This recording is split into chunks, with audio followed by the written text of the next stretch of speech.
Good day, ladies and gentlemen. Good morning, good afternoon, and good evening. I remain your humble man, your humble boy, RONG, or the Ojeli man. This morning, quickly, I just want to drop these few lines because for the past few months, now, a lot of things have been going on, and I know a lot of people will be speaking as well. I'm very happy today because when you look at things, I just sat down, I imagine a lot of information that people have shared so far concerning things that are happening around the world. Now, I just imagine if there was no social media, this power of social media, Facebook, Twitter, Instagram, and the rest, if all these inventions were not made, I wonder where a lot of information, it would have been difficult to spread them across because going to a newspaper to tell them, or go to a radio broadcasting station to tell them to carry your news, you have to pay. No, even if what you want to share is something that will save lives, you still have to pay them, otherwise they're not going to air whatever you have to say. But things are not like that anymore. You can just go on social media, create a platform, and spread whatever news you have you believe will to benefit the world and your people. Just do it. If I'm so happy because if not for social media, how would some people know that what the Benin has spread over time regarding us are false stories they just made up from the palace? Who would have told us? Nobody. How would a person like myself who come out, take story to a radio station or TV station and said, I want to liberate my people, I wanted to know the truth, that we are not the children of the Benin. Our kingdom was already in existence before the Benin was manufactured together. How would our people have known?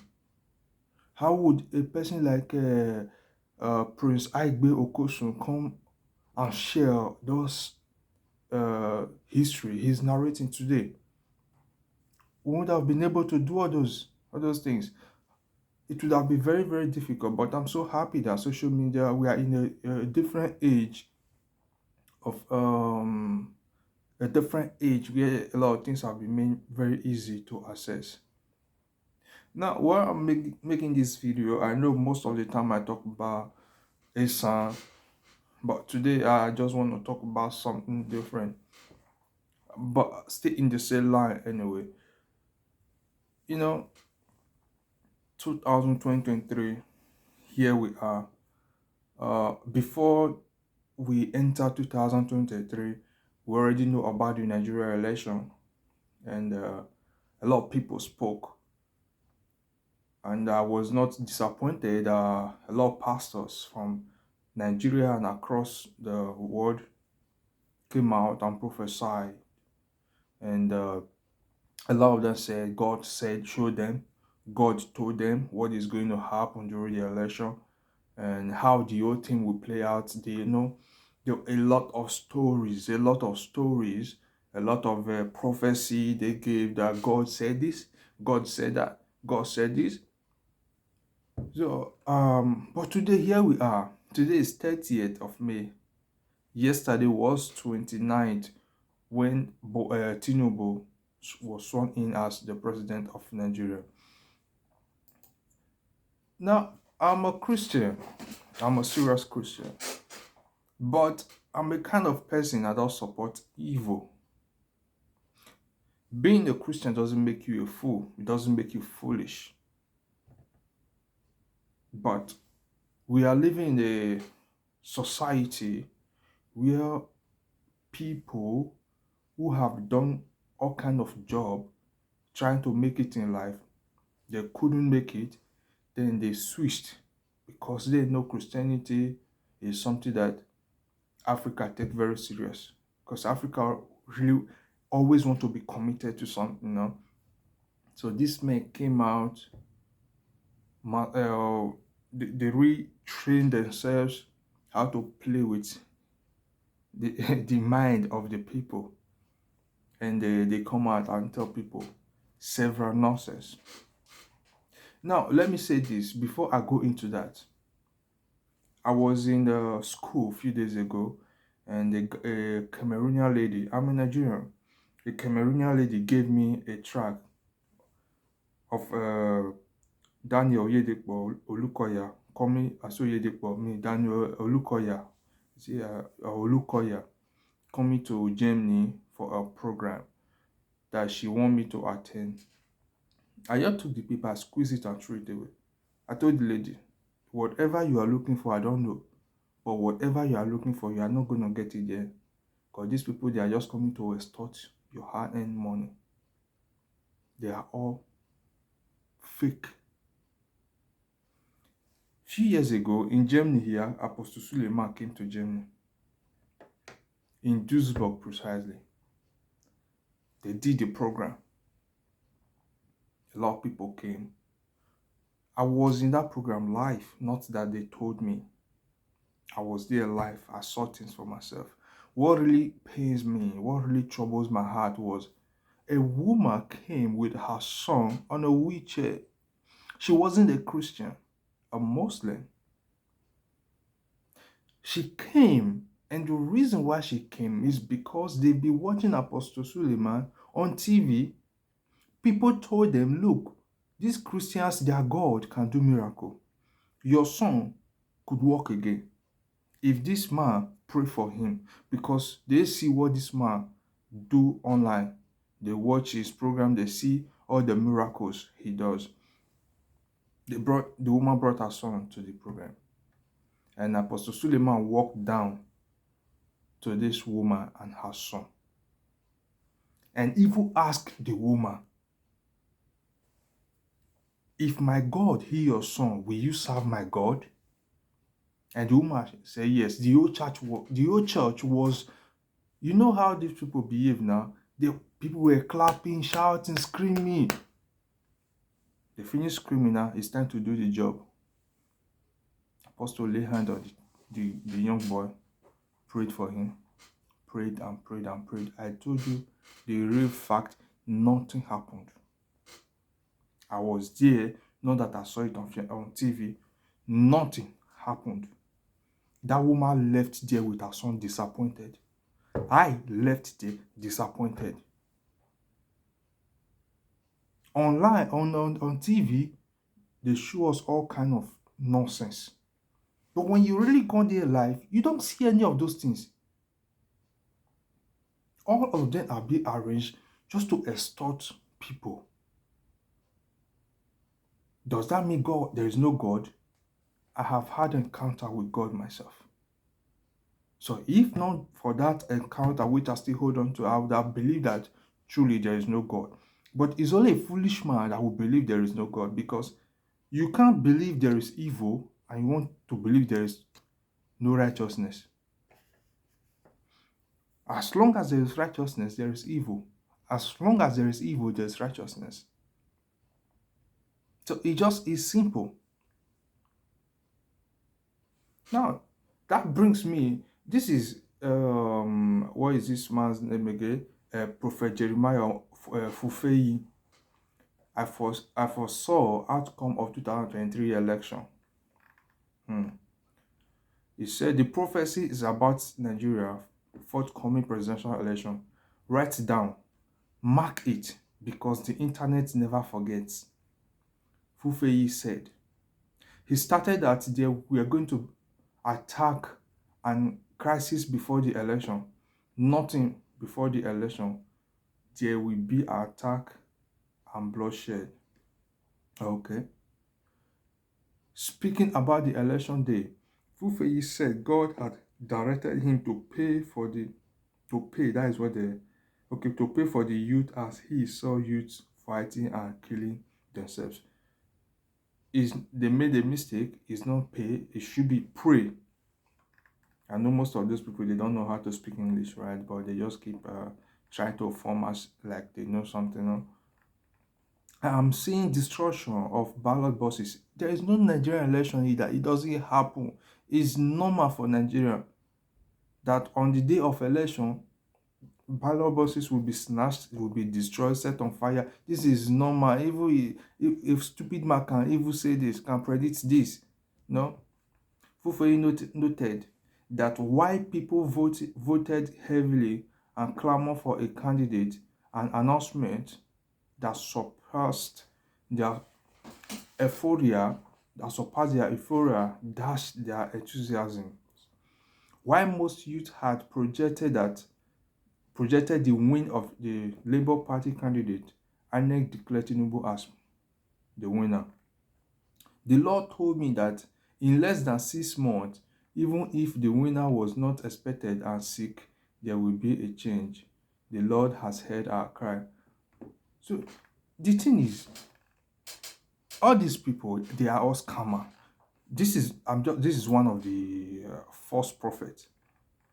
There are a lot more, a lot more.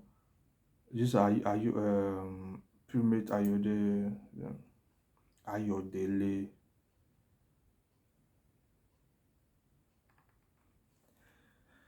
I know where I'm going. Just have patience a little bit. This one said how Primate Ayodele's prophecies played out in Nigeria presidential election 2023. The much anticipated Nigerian 2023 presidential election held last week amidst uncertainties and as expected. A winner has emerged. The Independent National Electoral Commission has declared the candidate of the APC, Asiwaju Bola Ahmed Tinubu, as the winner of the nearly contested election.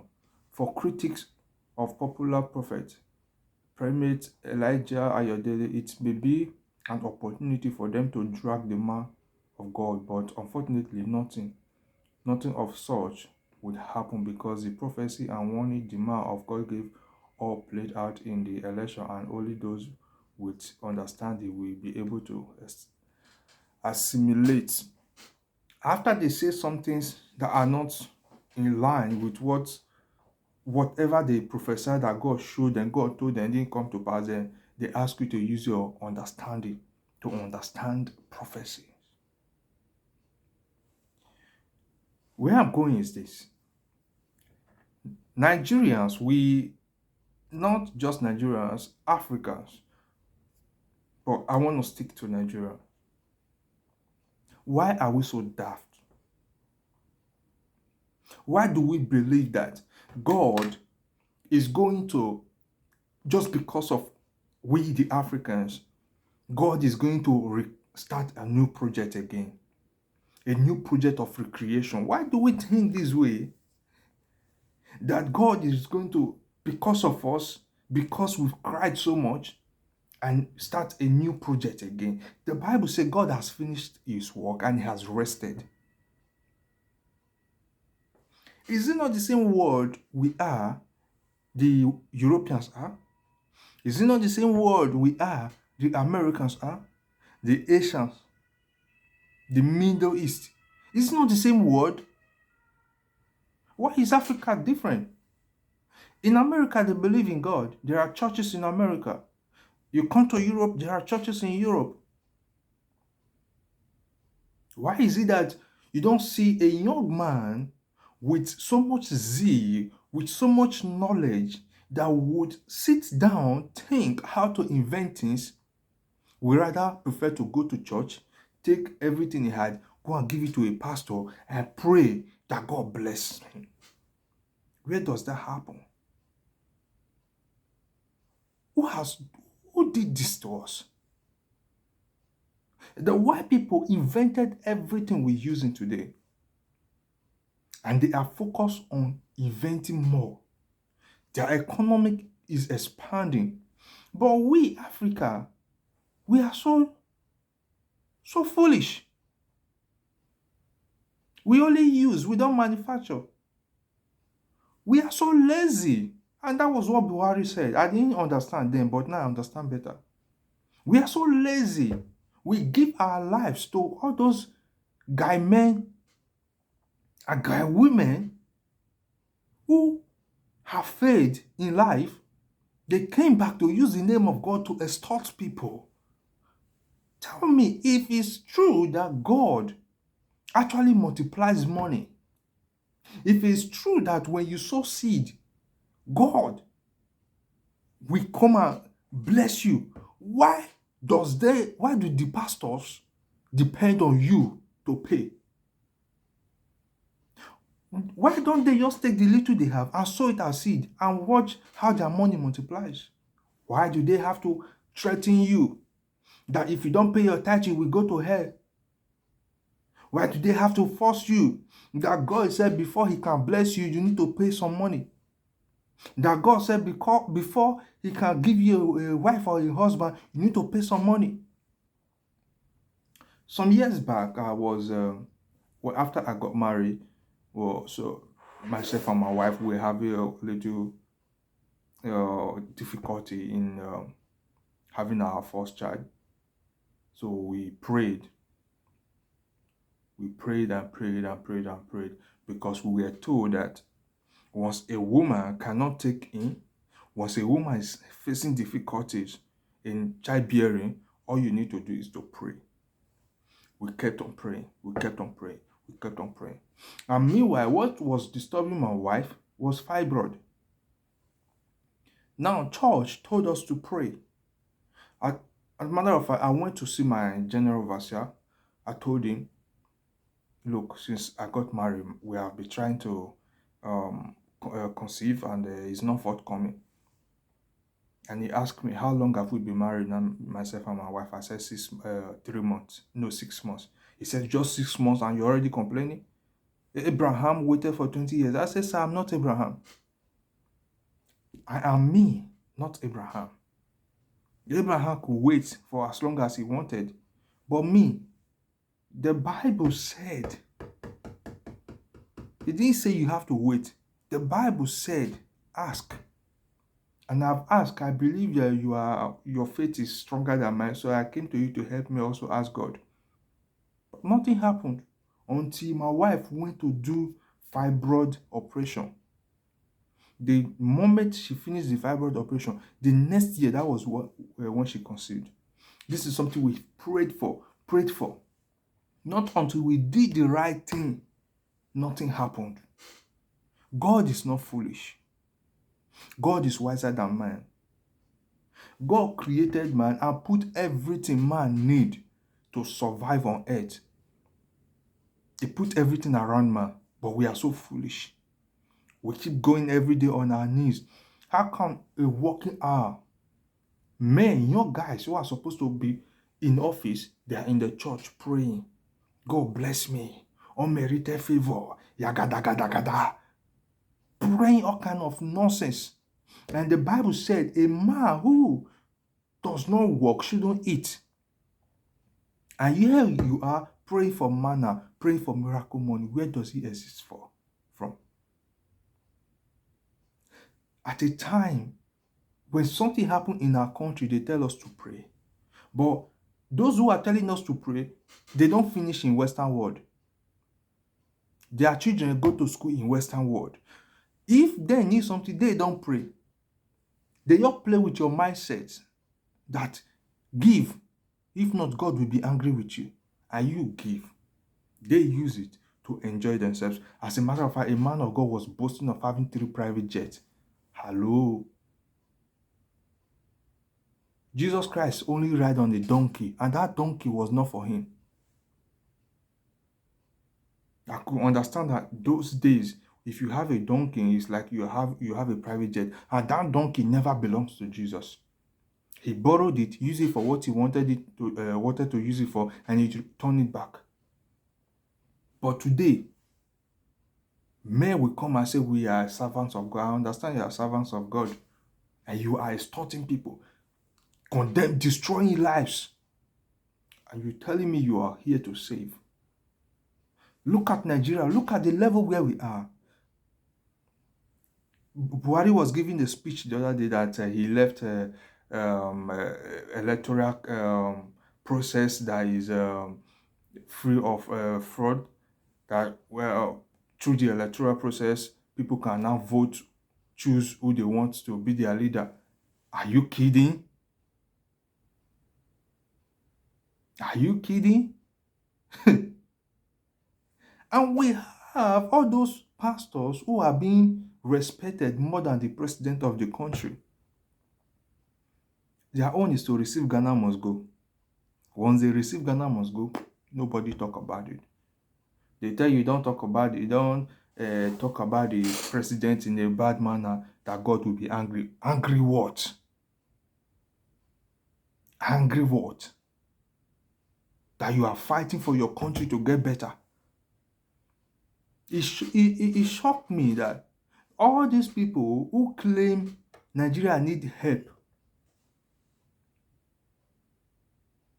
but they are all running to abroad to come and open churches in abroad. They are coming to abroad to do program. Why? In the same Nigeria where they are, when they go to abroad, they preach peace, they preach healing, they preach salvation. But in the Nigeria where they have their headquarters, that is the country that need most healing, need salvation, need peace. None of these men has been able to give all these things because they don't even have it. And then you come to a white man country that has made their country beautiful, make their country working, and you are coming to tell them what to do. But you, that your country is not working, that idea you feel you have that could actually make something work, you can't implement it in your country. What a shame. What a shame. The Bible says a time is coming that people will not want to go to church again. And this is the time. And it's not their fault because there is no church. As far as I'm concerned, there is no church again. There's no church assembly again. Let me not use the word there's no church again. There are still people who are faithful to God, but there is no church assembly again. But I'm glad that Jesus Christ said, a time shall come that you don't need to go to church assembly in order to prove that you know God, in order to relate with God. He said, a time is coming, I will tear the veil. And when the time came, he tore the veil apart and the relationship came back together.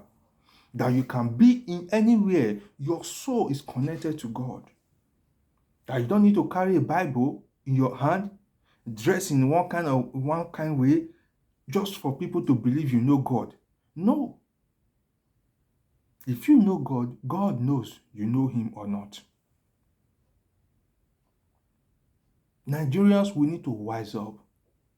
You see, prayer cannot make you rich. Prayer cannot change you. The things which you need to do for yourself that God has already given you the ability to do, prayer can never change them.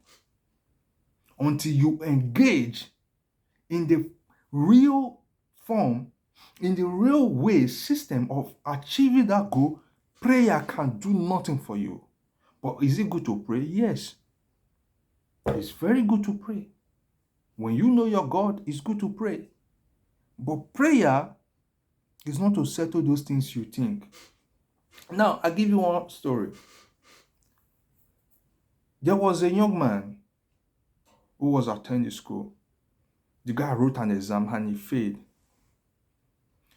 And being this man has a knowledge that spiritual can help the physical to achieve their goals, he went seeking for spiritual help to pass his exams.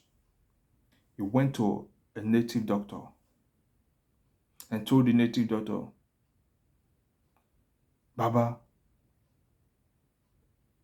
Emoriwo. And the man asked him, what's the problem?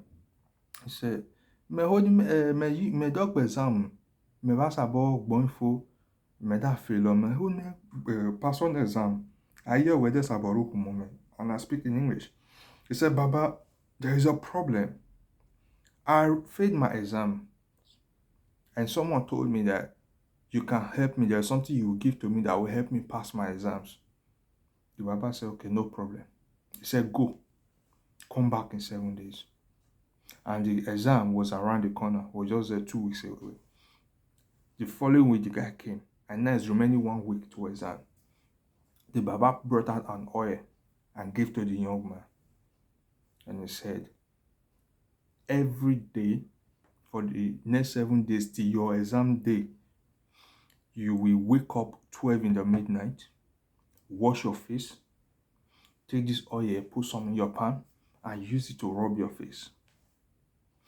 After doing that, pick up the book you are to write and start to read. And he asked the Baba, just like that. He said, yeah, just like that. Start to read it. After you read it, go to exam hall and see what will happen. The boy took the oil and he told the boy, make sure nobody see you when you are rubbing the oil. The boy said, no problem. 12 in the midnight, this guy will wake up, wash his face, take the oil, rub his face, make sure no one sees him. He will take his book. And he told him, he said he should read for 4 hours. Every day from 12 p.m., this guy will pick 12 a.m., this guy will pick his book, read till 4 a.m. Every day he was doing it, doing the ritual until the exam day. The exam day, the guy went to the hall, he wrote his exam. He was one of the first people that submitted their script. They submitted and waited. After a few days, result came outside. The guy got A in all of his subjects. Then he bought a gift, a fowl, went to the Baba, and knelt down and said, Baba, thank you. The mercy you gave to me worked marvelously. He said, all my exams I passed, I had A in all. And the man asked, which medicine are you talking about? He said, that oil you gave me to rub on my face. The man looked at him. He said, He told me, young man, we know spiritual can help the physical. He said, but the problem is that human beings, we are too lazy to do the right thing. There are things you need to do yourself that the spirit will not do for you. When you want to pass your exam, you read your books. When you read your books, you will pass your exam. And the man told him, look, that oil, I just took it from the kitchen. It's the oil we used to cook. I didn't give you any charm. I only motivated you. Position your mind in a way because that is who we are. Until our mind is positioned in a certain way, we don't go. Fela call it zombie. So the man only positioned the young boy's mind to believe there is a spirit that will help him once he do this ritual. Not knowing that the power to succeed is already inside of him. God has already put the power in there. But we are looking for something else to help us, to make it more easier for us. The boy was shocked. He said, Obiaba, I don't give you any medicine. I only told you the truth. Go and extort what you have. There is knowledge in you. There is wisdom in you. But you are not giving the attention required to explore all this. Rather, you are looking for external help. That is typical African man for you. We want everything be done for us. We want everything be done for us. We don't want to do things ourselves. We waste our time in the church. We waste our years in the church, praying day and night. People come there, testify. This is how God blessed me. This is how God. Bro, if you do the right thing, you will get blessed. Unbelievers, they rule this world. They don't know God. They don't even serve anything. They just know that to succeed, you have to give something to get something. And they do it and it works because that is the way God designed the world. You don't need the spiritual help for all those things. I'm not condemning the fact that it's very important to serve God. I do it. It works. But there are things you have to do. To build a country is not God. I don't care which scammer called men of God tells you that let's pray for Nigeria. There is no Nigeria in the first place. You can't have a country without a language. Just as like Edo State, we are not a state. We are just group of ethnic groups, group of kingdoms. Nigeria is not a country. Nigeria doesn't have a language. English is not our language. We have some group of persons speaking Yoruba. We have some speaking Igbos. We have some speaking Hausa. We have some speaking Esan. We have some speaking Esako. We have some speaking Delta. Many. So there's nothing like Nigeria is not a country. So if anybody come and say let's pray for Nigeria, he's wasting your time. He's just only thinking how to position you and take the little you have because they don't really care. It's time we wake up, change our mindset. The money you are taking to church, pay it as tax. Then you can hold the government responsible.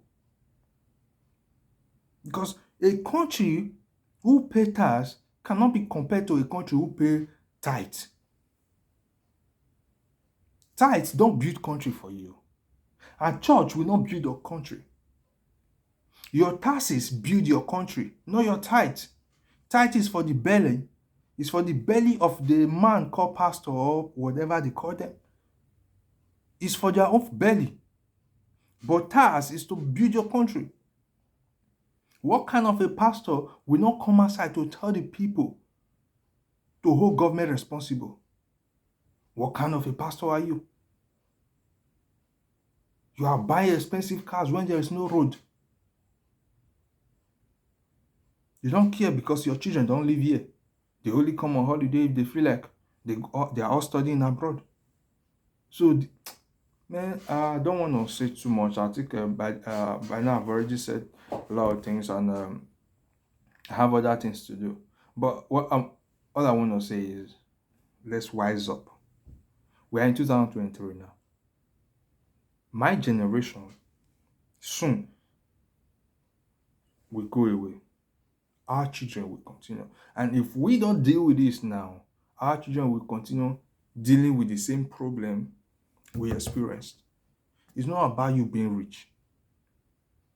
Because if you are rich, you have poor people all around you, you are not secure. Because one day they will get angry and just cut your life short. Why do you think all these men move with so much security? Because they know they are not safe. They're not safe, they know. Why do pastors need so much security? Soldiers, Mopo, all of them. Why? Because they know they are not safe. And they tell you, you need a handband. They told you your security is their handband they sold to you. But then they are using soldier with gun. They are using bulletproof cars. Who is crazy? Use your brain. Wise up. Serve God from your heart. The God you serve when you are alone, that is the real God. Not the one you go to church. Because church is to position your mind that if you don't give to God, God will not give to you. If you don't give to God, God will be angry. That is what they keep downloading into your mind. And when you come out with this kind of mindset, you believe if anything negative happen, you begin to look at what you are supposed to give God that you didn't give. That is nonsense. That is stupidity in the highest order. Wake up, Africans. Wake up, Nigerians. Let's build our country. God will not send angel. He will not send any man. God is not going to send any man. God will not send an angel because it's against the law. It's against the word of God. We have to build our word, not God. God doesn't interfere in our affair. God doesn't interfere in our affair. So whoever that tells you for your marriage to work, you need to serve God is a typical lie. Whoever that tell you before you can succeed, you need God is a typical lie. Whoever that tell you that if you don't pay your tithes, your business cannot work is a typical lie. All these are nonsense from the pit of hell. God has perfected the making of man. Wise up. Don't let them use your head. I rest my case here. Till next time again. God bless you.